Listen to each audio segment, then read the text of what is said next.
just so thrilled that Steve's here. Glad to call him a friend. And there's a superlative list a mile long on this piece of paper. Rather than me read it, I'm going to let him tell it to you. So please put your hands together for Steve Newmark.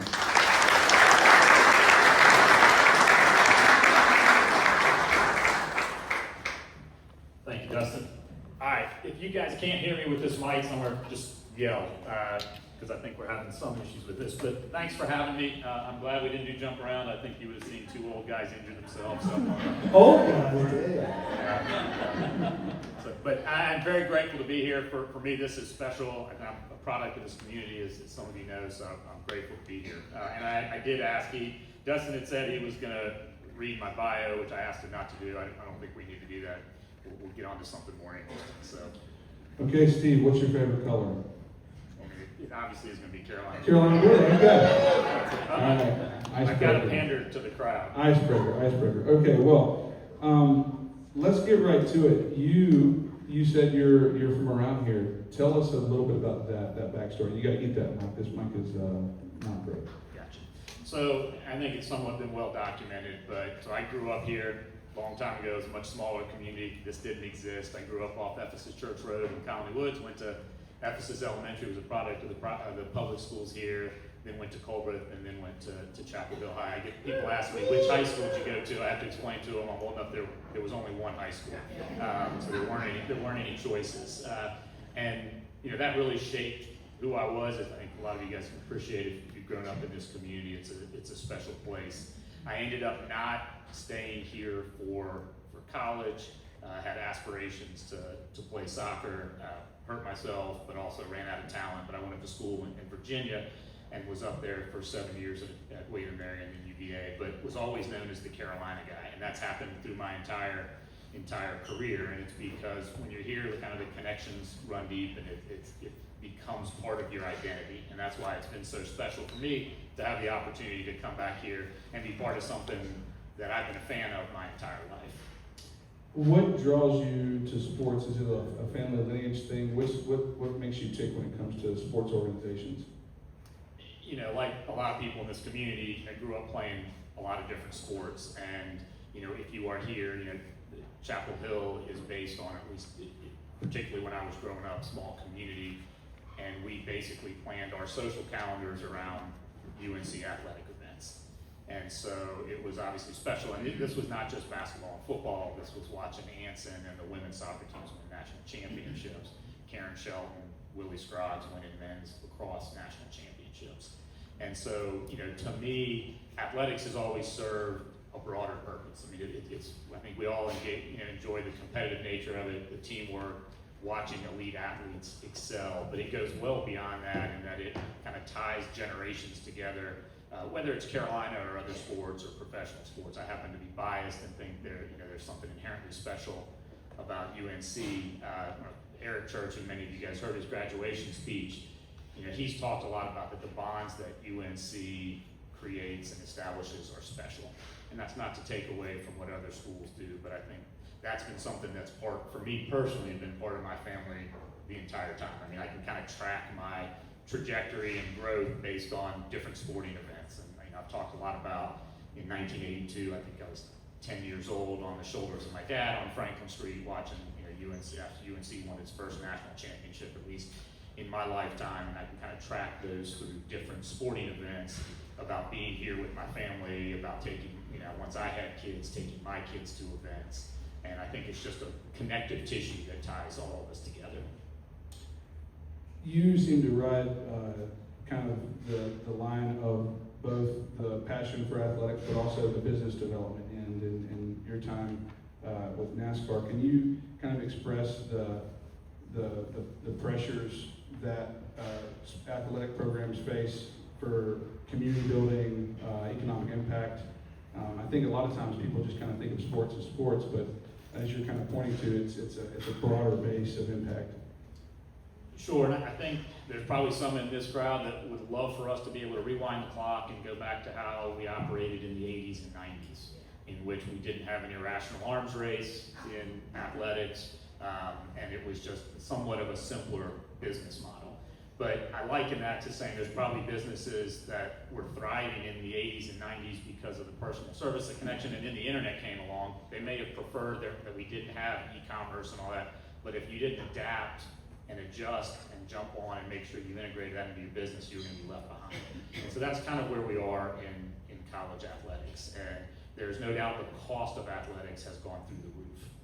And we can lament that, but that's what the market is. And to me, you know, I was in professional sports. I was part of the Fenway Sports Group, which is Boston Red Sox, Liverpool. They just sold the Pittsburgh Penguins. They have golf. They have a lot of different assets in their kind of global empire. And so you realize that, you know, you have to be cognizant of where the market is and where your business is going. And that's what we've got to do at UNC. We can kind of rest on our laurels and say, hey, we have 63 national championships. We have been elite for so long. We're always going to be that way. That's just not the case. We can all give examples of businesses that got complacent and weren't able to maintain themselves. And so one of the things that we've talked a lot about with South Building Board of Trustees is when you look at athletics, what is the purpose of athletics? Obviously it's to serve the student athletes, but from my perspective, it's actually to serve the broader mission of the university. And that's what our role is. And the university's mission is, you know, education and research. It has a much broader community connection. And so when we're evaluating athletics and how do you proceed in that space, for me, you look at it as we're kind of the marketing arm of the university. And if you look at it through that lens, I think it's easier to justify, you know, which direction and putting investments into athletics. Pick any Fortune 500, pick a lot of your companies. You guys have a marketing spend. And you look at that and go, okay, that's necessary for us to grow our business, to connect our customers. And that is what we're trying to do in athletics. And some of you have heard over and over again, we talk about Dean Smith saying that athletics is the front porch of the university, not necessarily the most important, but the most visible. And we need to use athletics to continue to make the university better. I think I heard the chancellor in the Board of Trustees meeting last week say, I think the statistic was that half of supporters and donors to overall universities, so chemistry department, Moorhead, that they first contributed to athletics. That was their entry into supporting and giving dollars into the university. And so we have to continue to use that leverage. Before I forget, so in the interest of time, because I want to get a lot out of Steve today, if you do have questions, we're going to switch formats. That's why the notepads are on the table. I want to write them down and pass the questions up front, and then we'll pull randomly so that everybody can, it's equitable for questions. You had kind of, we had discussed on the phone that NIL is really a seismic shift. Not everybody in this room might not be aware of NIL, what the acronym stands for, and the implications of college sports. Would you just kind of want to give a high level of that? Sure. I think most are familiar that we rewind 20 years. It was kind of pure amateurism, and our student athletes didn't get compensated other than the receipt of a scholarship. That world has changed through court cases. Probably not the best way for us to decide how a structure works, but we are in a situation or a world now where the student athletes can get compensated. My personal opinion is that's actually a fair and equitable thing, particularly based on the dollars that are flowing into athletics, but we don't actually have a very good structure around it, which is why we've got court cases every day changing what the rules are. But essentially, based on a court case last year, universities are allowed to pay $20.5 million across the board to all their student athletes. And then there's something that they can go above that if they can help our student athletes match brand deals, so personal services agreement. So, you know, Caleb Wilson did a deal with New Balance, and we help facilitate that, and they get dollars there. And so that has become a really big component of what we're wrestling with, because when I talk about an irrational arms race, we see that all over the country, and the dynamic has changed about how you compile a roster. And Coach Malone, who came from the NBA, kind of laughed when he got here, and he was looking at, you know, you had a kind of a board, a recruiting board, and next to each of the names on the recruiting board was a dollar figure. And he had been in college sports with Providence and Virginia and some other places 25 years ago, and he said, this is just so different than the way it was. All of that said, I'm going to pivot a little bit, because almost every headline we see today is how much money does it cost, how much does this player get? And I think I saw something the other day that they project that 18 or 20 college basketball players will get paid more than LeBron James does next year in the NBA. Now LeBron took a lower contract, but that's an incredible stat. So we're gonna keep hearing about that because it's kind of sexy and people are interested in all the numbers. I'm gonna take you on a different path though. We've got over 800 student athletes. The vast majority of them don't get any dollars. They get a scholarship, they get academic support, they get mental health support, they get career support. A lot of that is not different than what a lot of us experienced when we went through college. So the narrative has been hijacked by it's all about money. And people ask me one of the most, what's the most surprising thing when you came from professional sports back to college sports? I had done college sports a little bit before I got into the professional sports world. And what I tell people is that 90% of what we do in the athletic department, we've got about 290 employees, most of them are focused on doing all the things that you guys would expect to be done for student athletes, which is trying to help them get into the right classes, help them get acclimated from coming from California to live in Chapel Hill away from their parents, helping them with their career planning. And we've actually had just amazing success in there that we don't talk about as much. So we had, I think, our 15th straight semester of 3.0 or greater average for our student athletes. I think it was 3.3 this year. I think 88 student athletes last year had a 4.0. I think 530 of them were on all ACC academic honor roll. And you just keep going down the list. Our recruits came in, had the highest core GPA of any of the top 10 public universities. So there's all these incredible academic successes. And then you look to see where these student athletes, they go on to be CEOs, they go on to run nonprofits, because they've had to do something that most of us didn't in college, which was balance elite athletic competition and all the demands, which is getting up at 6 a.m. and everything that goes with it, along with a pretty rigorous academic schedule. So that usually bodes well for where they go. We don't talk about that as much as we should. We've also had some nice athletic success. Last year, I think of our 28 sports, 25 made postseason, 17 ended up top 25. It's something that we're proud of. There's something called the Learfield Cup, which measures kind of success of all college athletic programs in the country. We were 4th last year. I think it's the 9th time in 10 years we've been in the top 5 or top 10. So, we pride ourselves on being elite, but we've got to do a better job of telling the story about the academic side and what we're doing on that front.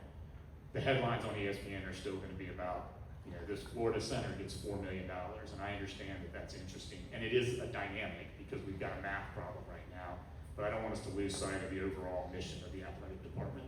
Yeah, I think this is a good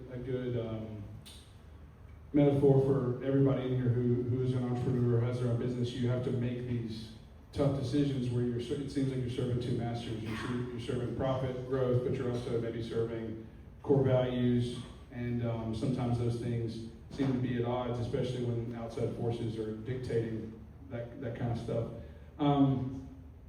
Do you see, if you could snap your fingers, what's your vision for Carolina athletics over the next couple of years? I think there's two things. We've got an unbelievable foundation, and I feel like I'm standing on the shoulders of giants. I was fortunate when I was growing up, John Swafford, Dick Bedore, and then obviously Bubba recently. And so we've had great leadership of this department, and athletics has served a great purpose. Our mission is to educate and inspire through athletics, and we need to continue to do that. We also have to be good stewards financially. And so, I mentioned to you that we have a math problem.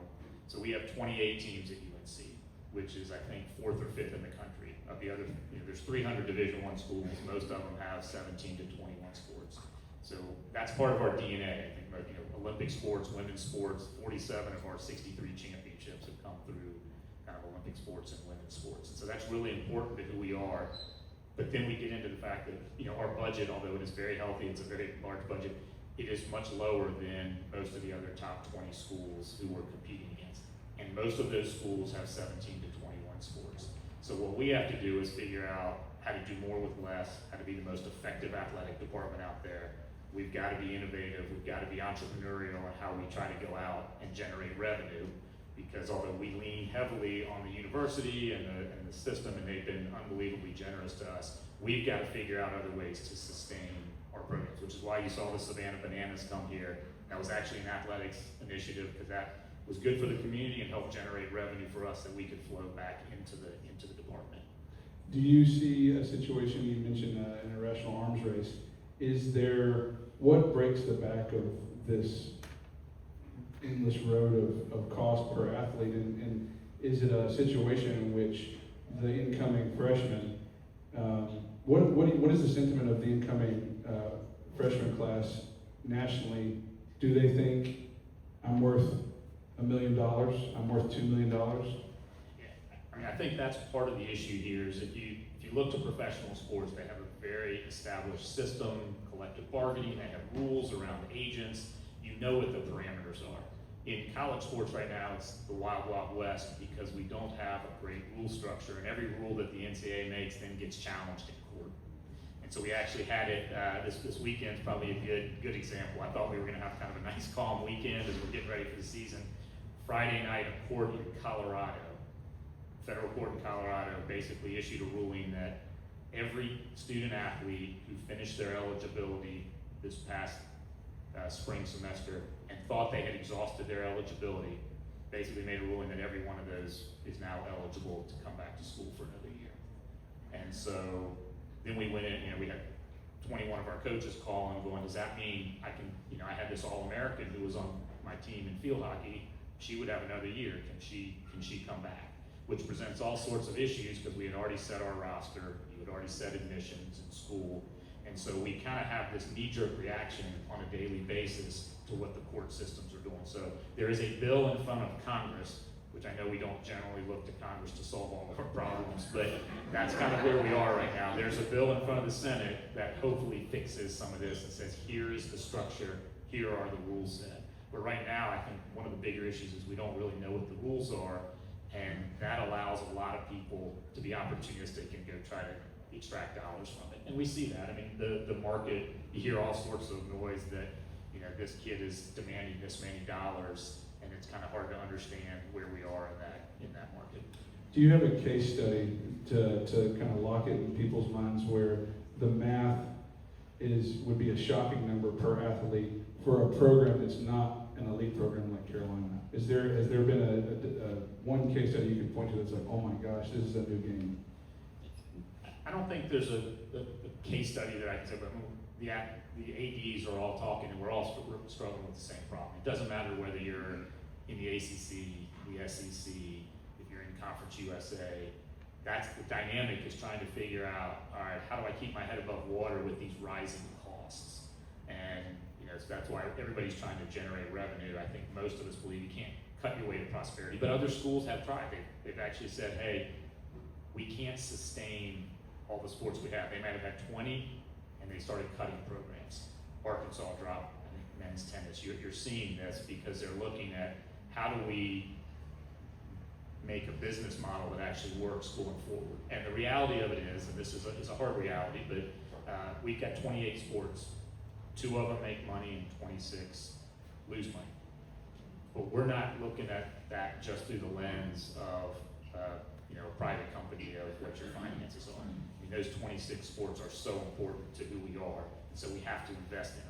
But we've still got to figure out ways to try to, creatively to sustain those sports going forward. Gene was kind enough to give a note here. So Jaron Stevenson, a local Seaforth High School graduate, put your hands together for Jaron. He is a senior on UNC's basketball team. Just as an aside, over your years of experience in college sports, can you speak to the talent pool that's locally within North Carolina? Yeah, so Jaron, for those you know, may be the single nicest kid that I've ever met. He is unbelievably polite. He is who you want representing your university.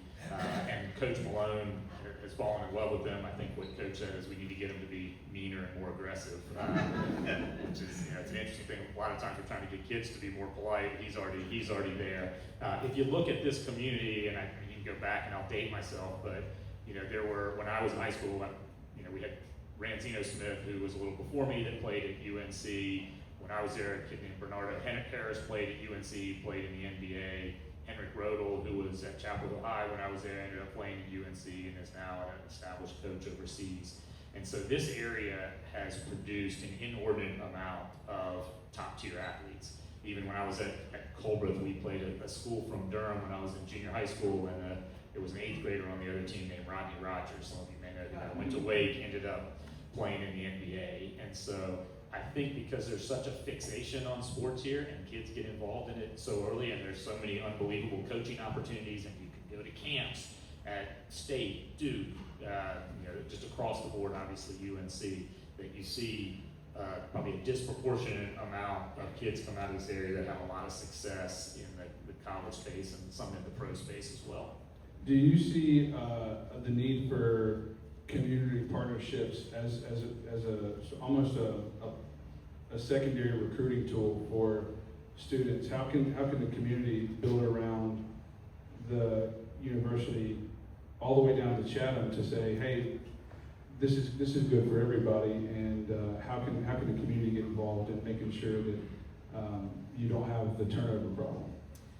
Yeah, I mean, I think when I look at what the communities can do, I think it's not as much of trying to facilitate elite athletes that go to Carolina. I think it's communities tying into UNC athletics to help the development of young kids.